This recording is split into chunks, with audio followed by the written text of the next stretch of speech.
Ar tí titman sin. Well, tá de aga níos leir libh, so is mis sáháilte agus ó brim go láimseir le Dara le Gaeilge. Is féidir mar áí lethir gur bé is mis fóstína mí a fi lethir. Bhí léine gobarlam. So leróid libh faoi Dara le Gaeilge agus an obair atá dhéanamh goibh, so mar luig me is mis an teností atá an fi lethir. So tá bordan cahirirlach las cahirirlach runúnaí cisteir agus bhfuil so tá gló leróid mé fin obair tá dhéanamh bheith Dara le Gaeilge fi lethir ach tá breisiolalas ar fáil ar an si, so ní féidir an gachar a clúdach an seo ach seo laisín. So bí muid go obair go príomha ar an Phobal plan antseanga gó agus cultúna. So Mad leis an Phobal bíon imachtaí aghain le trealaí duine atá úsáid na Gaeilge sáile, daoine bhfuil simachú an Gaeilge úsáid sáile. Bíon curca córa agus rangan na Gaeilge freisin agus papa Gaeltachtaí. Plan antseanga sa tá plan antseanga a scríomh gon fi lethir.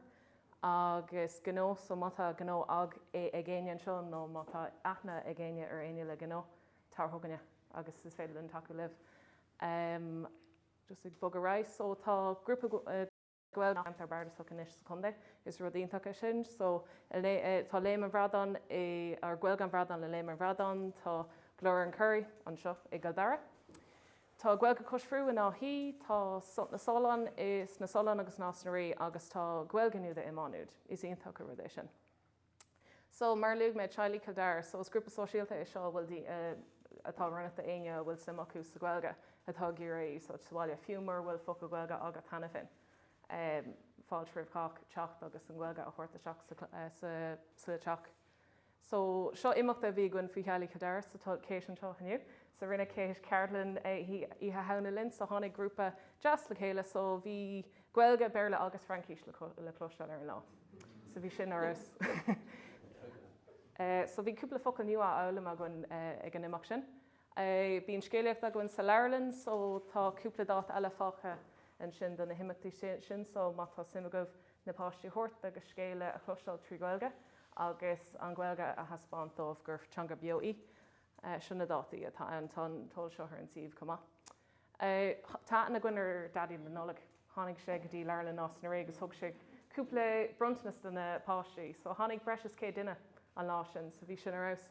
Agus tá mar bhfuil siad go jazz ní bheith dadí nolag ag teachtarrás. Tús más, so is céime seo a hacín le tiismóirí atá ag ggéir an Gaeilge úsáid. So chuirmid an Gaeilge sáile chun cín, Gaeilge just chun cín ólas a roinnt maidir leis na hacmhaí Gaeilge, na hacmhaí Tacaíochta agus rangan na Gaeilge. Agus seo rang Gaeilge, so ba na rangan seo ag tosú dé mórte thugan. Tá siad ar fáil ar lína. Is óirclaigh den rang, tá siad idir gníomhach ní ranga is canál cearlanna is a bhín pí a crackan. So is fiú sin is ús in the rang sin mar bhfuil studenta agah fin. Tá rangana agan aigeráid cumá tá mid leathlaí tríd an session seo. So tá gur gihinntaach lógus tá daoine tríis teagmhaí an a bhlom ag fiú faoi fin céad bhíon eile tá si gurí sin is ús ríis. Ga cédín bíon curca córa a gin in insomnia in náisnaí.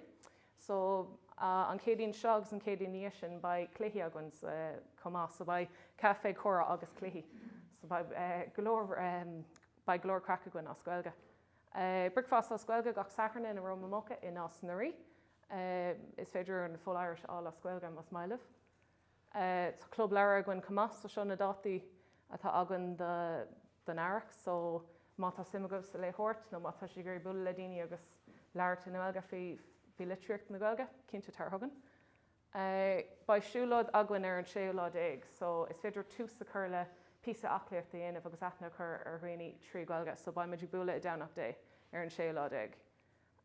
So seo cúpla gringrafáil na himachtaí éagsúla a bhí agan, so tá bhrd an de gachéine. Seo bhrd eile so féil na solan ag Dara an Sara, so seo cúpla gringraf eile, agus bíon an aimse go deas a gcónaí. Churmid sin an ortha. Mar luúg méid gó Dara, so chuann sin an Gaeilge chun cín i gnóthaí, fiúmar bhfuil mór an Gaeilge agah. Seo cúpla gringraf ó na gnóthaí thar na blianta, agus study base an sin bhuaigh si dúis i barc an croci ag dar na bliana sicáte, so bhuail siad Americanity se trína de róiste study base, so chuann teach fanní feilme ar fáil ar lína. So plantanga mar lugme tá plantanga nu a scríbhagan. Is evil am Dara is am cé chumé, is small of it. Tá breisioltas faoi plantanga ar an sieve comá. So seach na Gaeilge, so hosig seach na Gaeilge in ye. Tmutí an de gacinne ba Siobhanna leir fa sin níos denny, ach dus bravalamt or the harint Philishráda agus Céilí a mai a gwn lá ile pór, so tá ja aimsir ordathe gwn a lásin. So by rud down the gachtainna, agus tá sig fás agus ferber agus sig ferber, ba sig still electric picnic again cúpla blin. Comór leis dearhan. Seo cúpla grún graf ó nuri. Bhí ja aimsir a gwn a lásin, actually. Bhí an talinn stop sé curbastí co Lewis a chumar tú leis na himachtaí. So mátá Michelangelo no Leonardo da Vinci go swaile chur stacar an gomórta seo an lún an spruchtach le chur stacar agus tá an éile bhar hanafin. Rud cile leis an gomórta scríb norta. So mátá WB8 na aine mar sin swaile iarthú scéile scríb. Tá sé runach de galtaí bunscoile. Agus gomórtas gearscan an sin ar a runach do galtaí sa bhanscoil.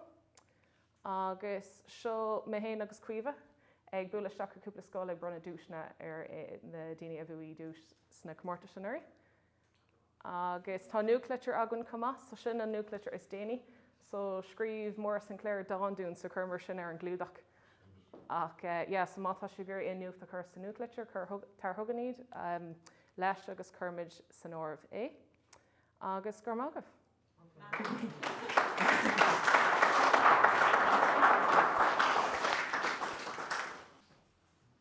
Okay, gur míle mágah an is béir go Seán de Péir me cusan an cúpla focail rá faoi comóra bríd timpeall ó cheantar seo. So, right got to here. So sin an mic. Gur míle mágah. Can you remember seo freisin muid sin? Yeah. Chum é léine é? Yeah, the folk in sin. Maisce. Díomh agus fáilte óibh go léir an ar dús sílim bhfuil focail mór có Gaeilge i dul de chuomhe as an scanan atá feice goin. Tá an scanan i lí feice gomsa agus mólam de gachtainna eáil si gáin. Có Gaeilge leat is muinte ganna. So, bhrálam in san cúpla nóid seo den Meitheal más féile an písa beag den idir gníomhachas a thógáil isteach ann, mór a bhiste libh. Ní sanolaí mé ar bríd nó fiúháin ar bríd 1500. Tá cinnte bhfuil daoine sa seomran seo le níos mó eolais ná mar tá gomsa. Ach chur cúpla nóta le chéile dúireach chun beidir daoine chuirigh smaoinemh nó roinnt rudí ardú. Mátá eolas ag teastáil faoi bríd 1500. Tá sin ar fad ar fáil ar an idirlín ar siomh atá crutha ag Chorlacundaí Kildare go speisialta dírithe ar Knockad. Ach ag smaoinemh faoi an ceist atá anna bheag ach atá a bhfuil a lán freagraí léi céir a bhí bríd ach níl sé go simplí le freagart mar tá freagraí agsúla ag daoine agsúla. But is ook an leachtar leis go I gochne gur duine í a bhar idir an Cuid agus an séú is.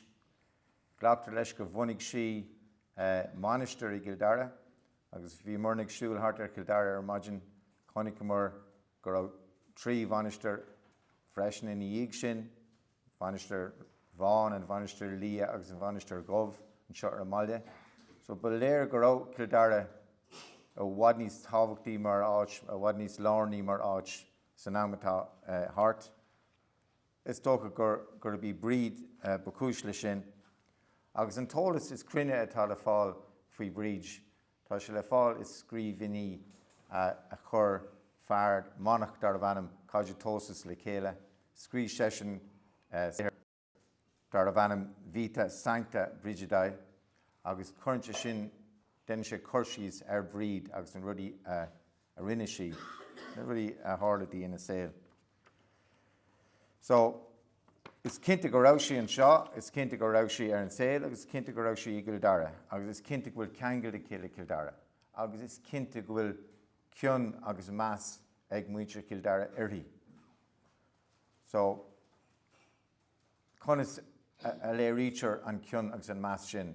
So, tá mé Kildare nó tá mé den áit eile sa tír, cad a dhéanamid chuna léirú go bhfuil cionagan ar bhríd. So, chuid daoine úsáidan siad an tanam bríd, tá sé sin anna coitianta, hána blianta, cibhéad scoil anam níú mar scoil bhríde, cibhéad agris sport úsáidan bríd mar anam freisin an túfás. Agus is iireachtaí íte ar fad ag an bobal I mthúram an meas atá có ar bríd a léirú. Fiúháin an cuman pelle áitiúil an seo na clícithe, thosaigh siad san amach mar the Sons of St. Bridget. Sin an tanam a bhí orthain ar thosaigh siad amach agus léironn sé sin áit éigean amhéigean hiag grúpa daoine síos. Cén tanam a chuirmid ar an tógra nua seo, so bhí sé géirí anam nu inig níomh bríd. But go páirsanta sílim gur a tháinig athrú mór ar cuasaí ins na nócadaí. Níd ag nóca trí le bheith crín nuair a tháinig na siúracha Brigidín go Kildare. Agus mar a bhí le feiceáil an sin ar an scanan, las siad tine bríde an tine a bhí I gcónaí ar las nuair a bhí bríd an seo chuna léirú gur a fáilte rih cuoine teacht agus úsáid a bhaint as na hacfaníos na seirbhí si chur ar fáil. So, las siad an tine atá fós ar lasa. Ach beidir níos tábhachtaí ná sin thosaigh siad féile bríde imeacht bliain túil. Agus imeacht a bhí réamhlóideach sa bhéad is gur tharraing sé daoine, scoilim nuair thosaigh sé go luas na nócadaí. Thart ar nam céanna thosaigh ar scoil, Gaeilge scoil Kildare, agus ar feadh tamlín bhí mar cói brú le chéile. Agus thiocach daoine ar nós Greenpeace agus dramlí mar sin go Kildare ar cura ó na siúracha chun freastal ar éile bríde agus bhí caintna I gcónaí a tíú ar égóir a bhí ar siúil ar dam agus é géirí ar den íní ar dhíriú ar slite chun na fábanna sin a réiteach. Agus bhí sin ar siúil go bliain túil agus go leanúnach agus go héfachtach. Agus an sin, now, a rís ceartach mé má táim mí ceart lehordal ach an sin le déanaí nuair a bhúil an fandéim COVID an tír rud ar tunachar an bhórige or in ar fad. Agus sílim mar cinál mar thora ar sin thocrig an rialtas gumach lásíre breise sa bhliain. Lásíre poiblí breise sa bhliain. Agus sucríú gumach an lásíre sin ar lála bríide, nó hart ar lála bríide. So, bhí lála bríide mar éile I gcónaí, but bhí sé ar level beag go leor anis leis an cinenne sin bhí sé méide as cuimse. So, anis bhí súil an down, súil na tíre go háir, but go pointe freisin súil an down ar níomh bríd agus an Baile agus Kildare agus gachar de bhain le bríd. So, sin mar thosaigh an éile bríd míle Cuid.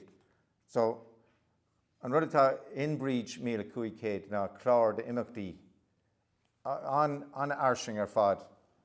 Tá túfás clúdathe ag an bhéile. Idir léachtaine agus cairlanna agus symposium, ceolchormacha agus ilarthachtaí. Beagnach gach aon rud go bhfuil a smaoine faoi agus mar d airseid bhí rud ann de gachtaine. So, an seo mar fíle feiceáil tá glór na choirigh ag séhrú ag géirí an Gaeilge a chorc an cín agus I géirí freastal ar lucht na Gaeilge, lucht leabhar na Gaeilge agus I siúd atá géirí Gaeilge eolalam daoine atá a bhfuil simachas a Gaeilge. So, thugraigh glór na choirigh ar thrí rud a dhéanamh mar cuide. Bhí Angel an seo a leabhar ní slúthe Dagrig she Cardlin, he's in Solis Rida, Cardlin the Gross Rida, agus vi frastal intek sin rud go homlan in Gaeilge, agus vi dini kegur nar of airnig git na dini fada vi lar. When gachtin a tanavas agus bunchi taravas, so sin rud a rinach. And sin mar luig dahi bail vi Ceolcrum vor ag Lorna Corrig ihe leile brid a hain leis an grúpa ceol altan agus le tacaíocht ó geolarin Ceolcurma RTE agus bhí an timocht sin go thomlan trí Gaeilge agus an sort an rud a bhí Lorna Corrig ag smaoine faoi ná ceangailt a dhéanamh idir bríd agus an teanga, mar is dócha gur leabhar bríd Gaeilge nuair a bhí si an seo a rís mata indan in níos ólaí ná mé nó ó thaobh na starla de cuidí glum le a hall, but ní dhéacham cén fáin nachmeoch si a leabhar Gaeilge agus so tá bronam? No, but an rud faoi sort bhí mar géirí gimach an Gaeilge mar cuid den éile 1500 agus sílim gur éirí glynn agus bhí pop-up Gaeltach ag an hain freisin as an rud faoin pop-up Gaeltach tí tung sé seans do ghaoine an Gaeilge leabhart cinál is siomh sosialta agus is siomh tá séir ó bhrú agus ó in tanas nó rud ar bé mar sin. So bhí sé sinna gon feist. So sinna trí rud a bhí ag Lorna Corrig agus bhí mar i cóir brú le Chorla Condaí Kildare maidir leis an rudí sin agus ar nói le Kildare le Gaeilge cumá. Sin a méid a bhí cinál le rá gom a caitheirlaigh faoi ach Leon.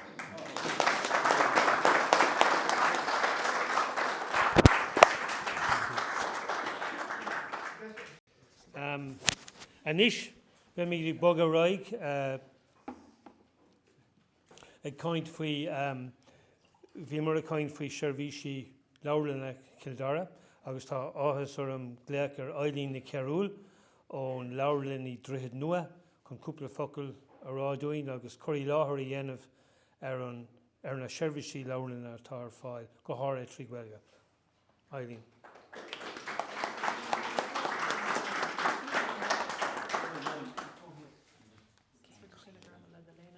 Tána ma, is mi se Eileen Charúil agus Ibrahim de Shervish Laurelna agus Alian Kildara.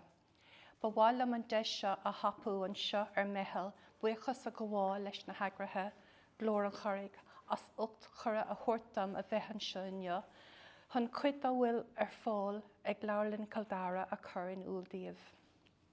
Seo pictúr I de cuid dar Laurelin, tá seachtaíocht Lauren a gun I Cúnda Kildara, ucht phríomh Laurelin, seacht Laurelin branse agus Laurelin taistil Shervishe.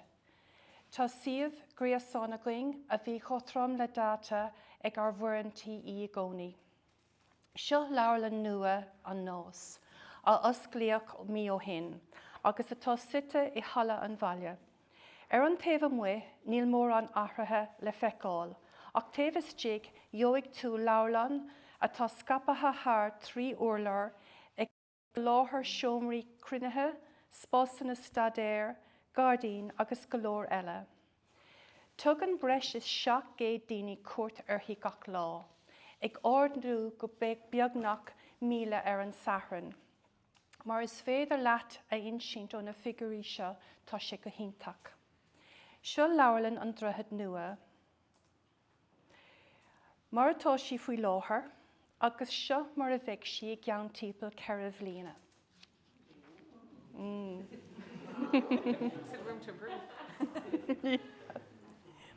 Ach tá níos mór I gceist le Laurelin ná foirnimh. Rud a thugann chuig ar siomh gréasán mé. Tá sé an-éasca teacht ar an siomh.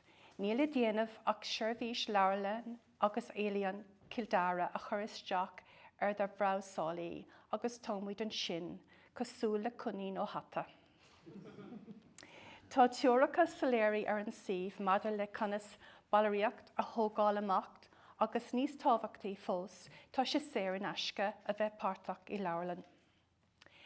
Ar sih feici tú na seirbhísí a churimid ar fáil chumá le leabhar á fháil ar ísach.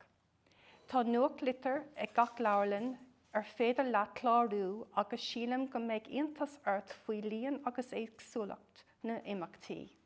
Mar hampla cluban na leabhar, am na Gaeilgeachta, seisiún chardaíochta, Lego, Cuid, yoga agus curcail córá.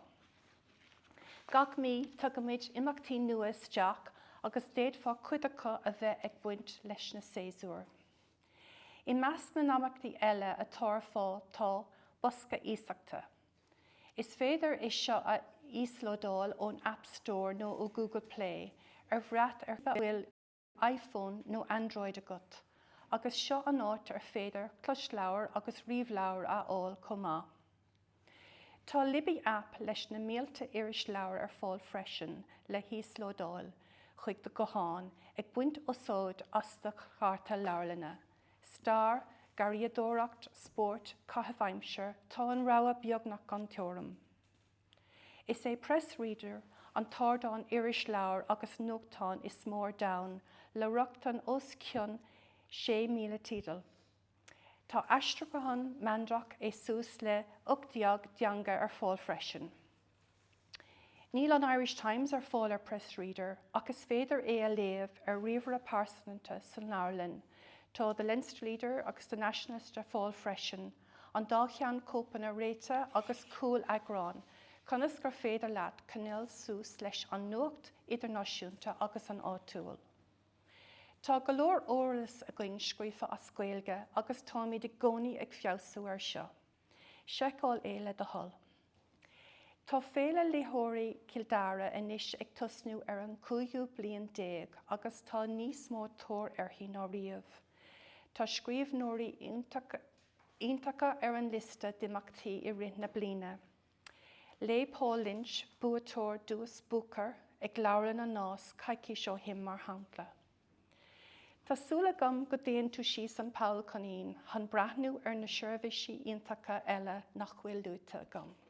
Gur mágad.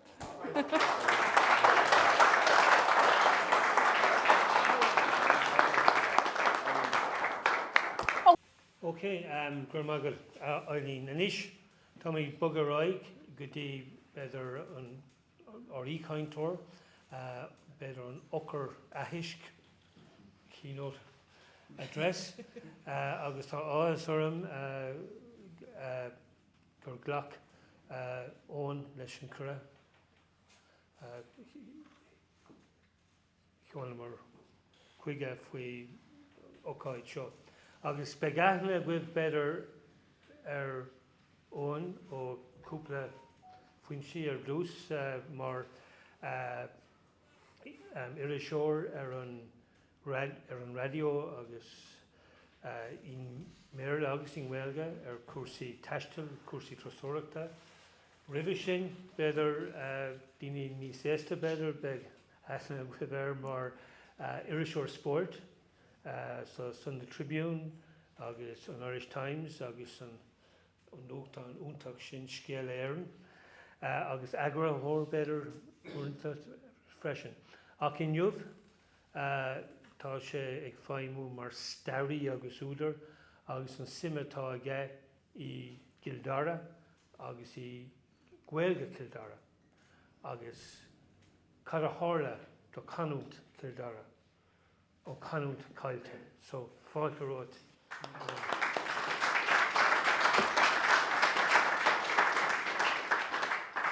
Míle maithagad Meitheal sin an turning point beid an chothram an latéh a téin in gcuine an Gaeilge agus an seo agus sin an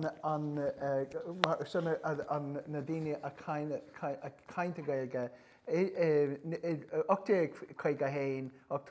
9 agus in dhéag sin agus nuair a fecinn tú ar sin math an Gaeilge, bhí sé níos tapúla in áitina mar Kildara ná in áitina eile mar hampla chunta Gaeilge anna déanaach 1926 a tháinig an leataobh a gcuine Gaeilge an leataobh a caint. Cén Gaeilge bhí a caint ag nébh bríd. Níl am cinnte mar sin an ceiste chuir thuair Seán dom. An sean Gaeilge tá sé anna casta. Maar was min laat stad kan second one.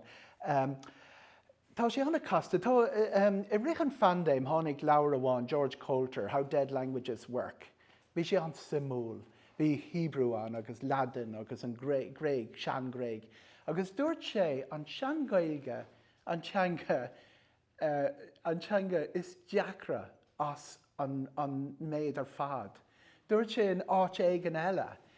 Bhí tá lámhscrín an, agus tá an Latin an, agus tá ar an taobh tá an sean Gaeilge chun daoine tá sé astrucán déanta as Latin go dtí sean Gaeilge.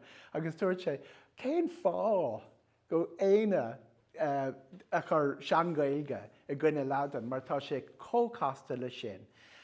Bhí mar a caintear an féile mór seo I gur bríd.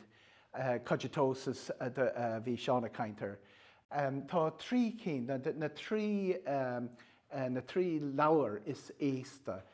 Is é cogitosis hína príime agus an ceann in Gaeilge bethú bríte, chud is mód in a Gaeilge. Tá sé an deacar a léamh agus béidir go bhfuil fine se an. Isteach ins an canúnta bhí a cainte in Kildara in san lámhscrín sin.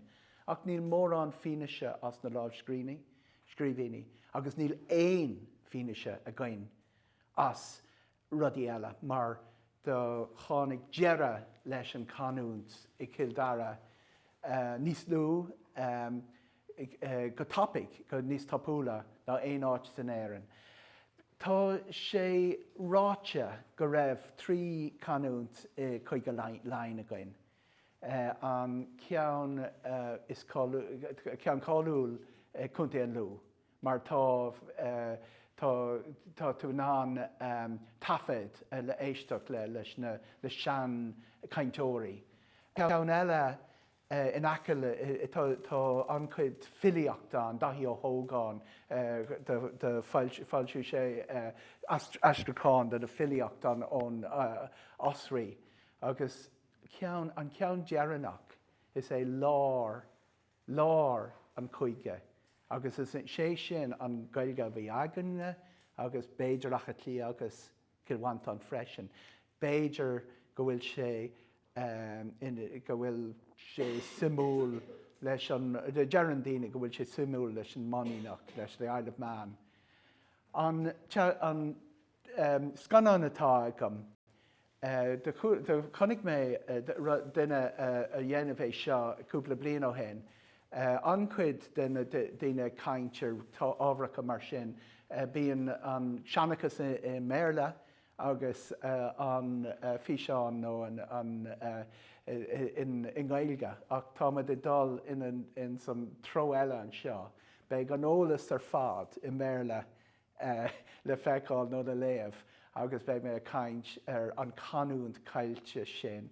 Níl am cinnte cén teanga bhí ag bríd, mar bhí rih an Gaeilge, bhí cúpla teangaí ar fud na tíre, ceann amháin dangaí cúis, chuid den na focail in sean Gaeilge dangaí cúis, tagann sé as teanga níos éasta ná sin. Ach tá trí cé bliain ina dhéag bás bríd, bhí siad bhí an bhathú bríd a scríomhta agus tá sé salar golóir go raibh sí a caint Gaeilge. Arás ar aig linn leis an fí seán. Agus as na lámhscríní tá rud eile tábhachtach scríomhta in díseir dímarta. Agus an Gaeilge a bhí in díseir dímarta, ní raibh sé mar an ggéine leis an Gaeilge a bhí I Kildara, agus tá sé sin simúl. Mar bhí teanga bháin mór idir díseir díirmata agus chuig go múm. Béidir an Gaeilge bhí a labhairt Kilkenny nó Tibradáran. Do tháinig sé sin isteach go dtí díseir díirmata, agus níl siad fada as a chéile, Kildara agus díseir díirmata. Agus rud eile simúl, nuair a feiceann tú an canúnta bhí a Lochgarmán agus in Ossory, uaireanta tá sé níos faide suas go dtí an túisceart ná an canúnta tá le chéile as chunta Kilvantán agus Achalia. Chunta mí bhí sé mar an ggéine leis an chunta an lú agus bhí sé sin níos déanaí ná chunta Kildara. Sin an chlán is cáúla in sean chuige láin. Gur feag sin cnocáúna. Feag 3 bliain bhí siad in uachtar i láin. Agus bhí siad bunathe in 3 áit, mar a meast deisceart an chundé, nás na rí an anam cáúil, agus síláin nó cnoc líon in aice le ardcloch. Agus sin mar a obriíonn sé sa ré sin. Col cahar in aig col cahar. Gach bhí sé in 3 páirteacha agus cuid den chlán in gach áit in san 3 áit sin agus an corón ag teacht as chlán go chlán go chlán. Gaeilge anna tábhachtach ón am sin, mar bhí na Lochnalaí bunathe in Achalia agus ceann den rudaí simúl is é cunna agus cura. Sin Crochanhéal, Cruacháin.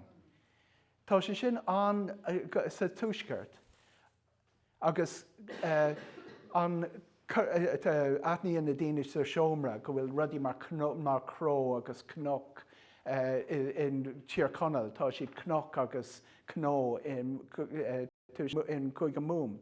Ach in Kildara tá siad meascathe sús. Cruacháin, crochan Kildrachad agus cnocálan. Agus nuair a feiceann tú ar na loganamnacha tá obair déanta ag Meitheal ar na loganamnacha.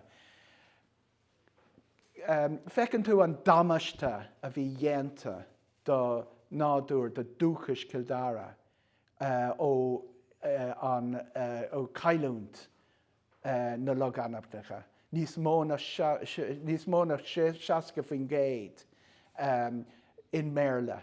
Níl éon contae eile chustad le sin. Níl éon contae eile ach go bháin Achalia go bhfuil an méid sin loganamnacha in Méarla. Feiceann tú in ngach áit sé, bog, townland, town, domain. Tá cúpla bailí a gcoin, níl mórán a gcoin. Sin sin finis eile gur i Kildara ceann den na 100 áitina sa tír a bhí an teanga Gaeilge. Cá raibh na Gaeilge, an chlán is cáúil, an chlán is tábhachtaí i Kildara. Cá raibh siad ar an ceist mór seo an teanga. Níl mar cínta, mar tháinig sí le Geraldus Cranbraces bhí seán a caint mar sin go éireann a caint Frankíis in san ceanáras. Ach bhí siad in an Gaeilge nó Gaeilge leabhart. Agus tá sé sin saléir ón cúpla tábhachtach, seo ceann amháin, seo ceann amháin. Nuair an ceann den na 100 leabhar a bhí ag fáiltethe i Mratan in Gaeilge is Queen Elizabeth's Primer of the Irish language and Dara Kane, taréis an Bibla néfa. Agus seo é sampla Irish, Latin agus English fearr bhír amán. Tá tagart an go dtí an Countess Kildara, Elizabeth Zúis.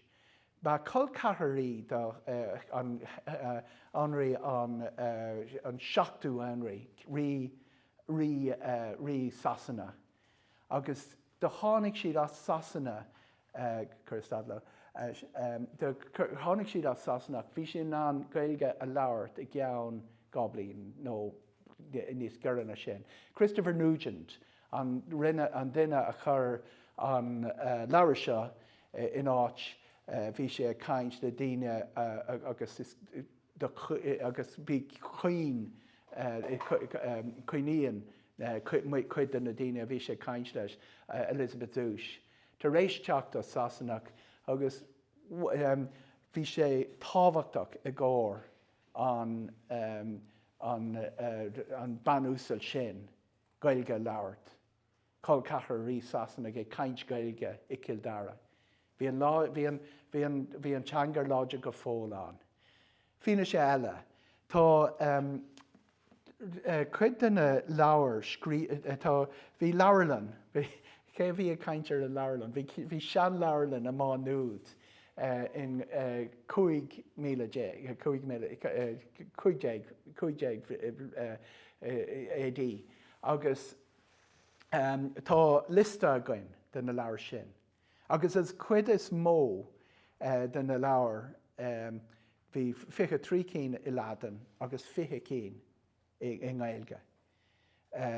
Bhí 9 cín I Francíse agus ní raibhach 7 cín I Méarla. Cén labhair a bhí an?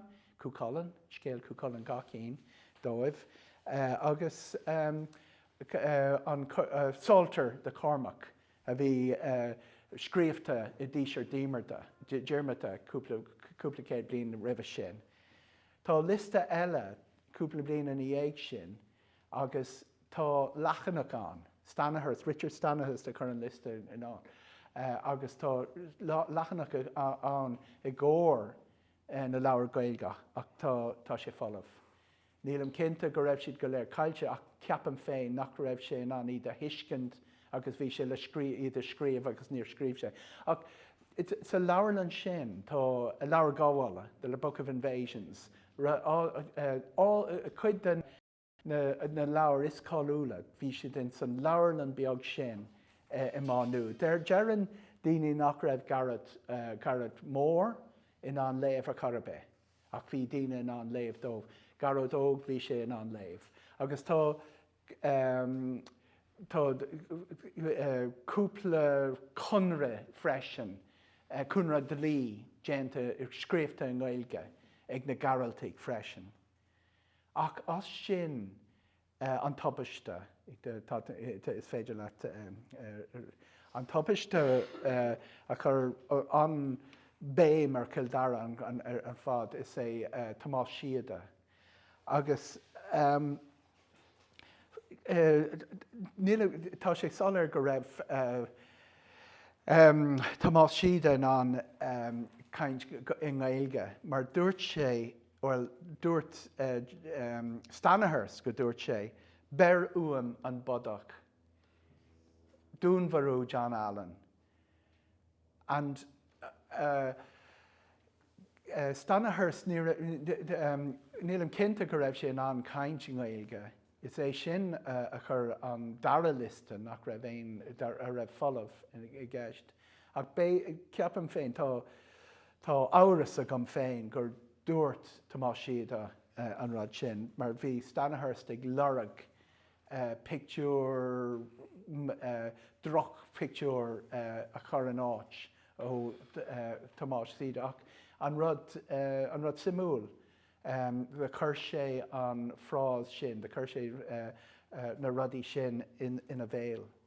Sin as céigéig trocha cahar.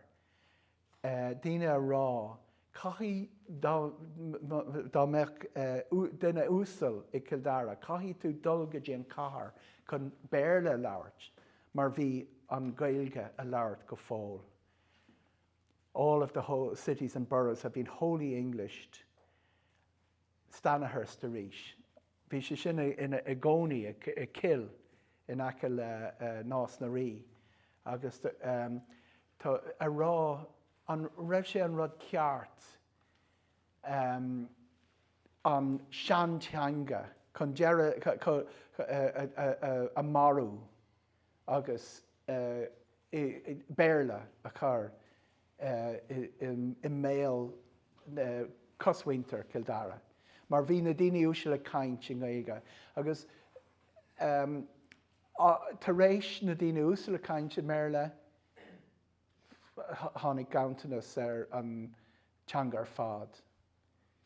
John Dunton ag taistil tríd Kildara. Túisceart an chundae. Scéal as Cromwell, chuige bliain roimhe sin. Ní raibh na héireannaí gnáin béarla a labhairt. Agus an bhaile seo duine a rá deochan doras. Bhí sé ag fanacht go ríthe amháin ag Kildara, I Baile Kildara. Agus maidin dúirt an muintir an fearan teach taverna dómh gan fanacht, gan deochan doras. Is an policy é sin i gur fanacht a Kildara.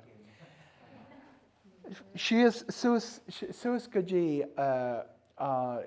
John O'Donovan agus Ono Corey, Gaeilge dom féin, tháinig siad tríd an gContae 1837 agus ní raibh aon teanga le cloisteáil, ní raibh aon Gaeilge le cloisteáil a Curbe. Marmh. Buile muice an teanga sé na cogaí a bhí a gcéin cogaí Cromwell, séideag dachat agus in éag sin Séamus agus Liam séideag nócha. Tá uaig I Kildrachad agus dearan siad an uaig sin an duine dearannach I Kildrachad a bhí an Gaeilge an labhairt. Sé as 17 nó 17 sin tar éis na cogaí sin agus an gcuirta mar bhí mór, gcuirta mar an ggéine leis an gcuirta mór san nóchú éisteag bhí ceann 18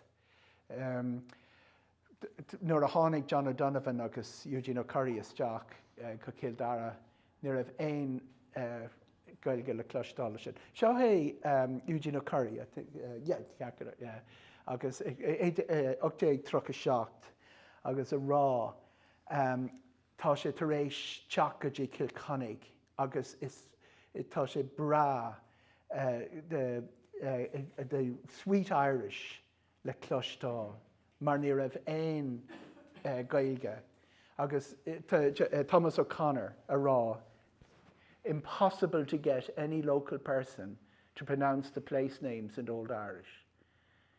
Beag na gContae bhí sé den an duine éasta agus sin an litir as má núd. It has become entirely extinct in this part of the country.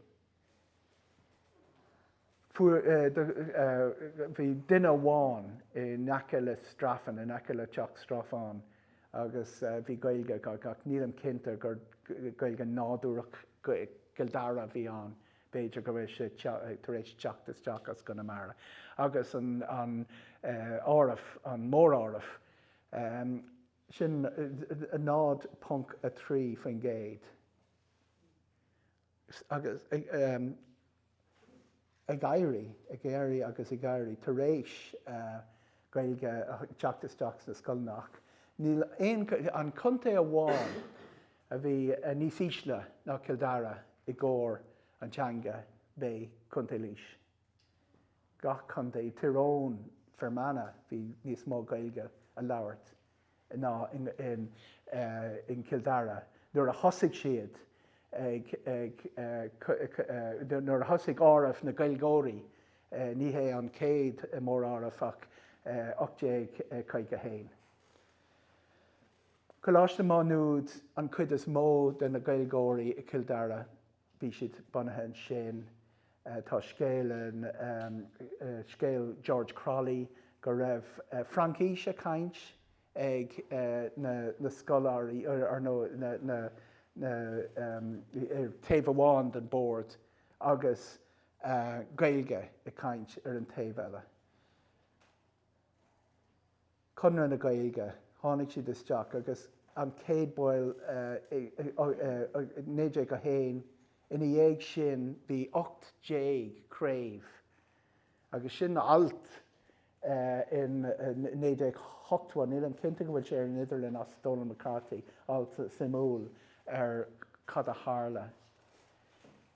Sim sa canúnt, TF ó Rahalaí, Don Piat agus Tacaíochta. Ó Rahalaí agus Piat a caint 1912 agus 1934 ag lorug cén canúnt, an canúnt caillte sin I túisgurt láin. Tá níl mór an ólas an mar de bhúil siad le cúpla daoine a bhí cúpla focail acu. Agus an rud céine, nuair a chéann tú tríd na scolanna in 1938, tá rudí mar Amadán I gcóir fúil, níl mór an I comparád leis go na gContae eile a bhfuil ancaid Gaeilge tá an Gaeilge cailte ach bhí sé de sean winter in san bailúchán dúchas.ie, dúchas.ie.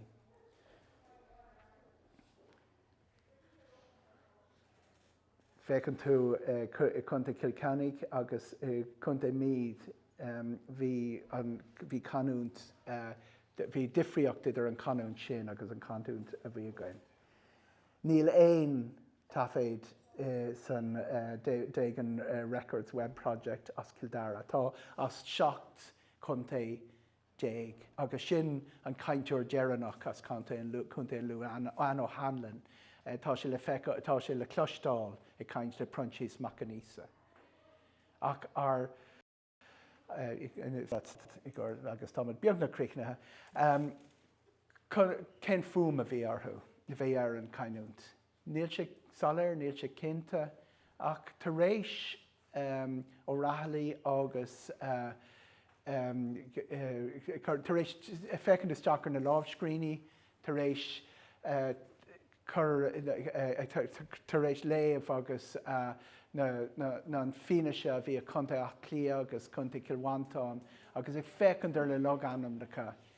Agus nuair a cloiseann tú an canúnt Dara I Merla, tá sé mar an ggéine le chuid na focail an seo, a fleadh county. Níl churann siad a T nó a D nó bochan, pisog, calín, gorúirt, níor dúirt sé dúirt, gorúirt, sléir, ní raibh éon sléibh. An tar sé mar Cuba, Spanish an canúnt Cuba, nó in páirteanna in Mexico. Mór, ní raibh éon bóthar an. Dród. An seanachal ar Selbridge is é Kildród. An sean nanam bhí acu. Nóthardí ceanna. An glán with glán, ní hé glán, nó an canúnt múm. Agus tá difriocht idir sin agus an canúnt atá I Kilkenny mar hampla. Tá Kilkenny an aice le achí. Féidir leanar agus tá beag na críochnna. Paul, ní hé Paul, is Paul. Ní mór an finiste a gcéin ach tá an obair le déanamh ag éine a bhfuil níos mó ama dul tar thóir an canúnt cailte a bhí againn. Dúirt daithíonna gur gasún, tá sé sin tábhachtach, go ní hóm. Tá bhí daithí rá gur bhfuil réabhlód ar súl, nuair a fécinn tú ar na figúirí sin. Tá níos mó daoine I caint Gaeilge I chunta Dara ná a bhí ó ré na Gaeilge agus is bua mór é seo I gcóir díobhse sa seomra seo. Gurb míle mágad.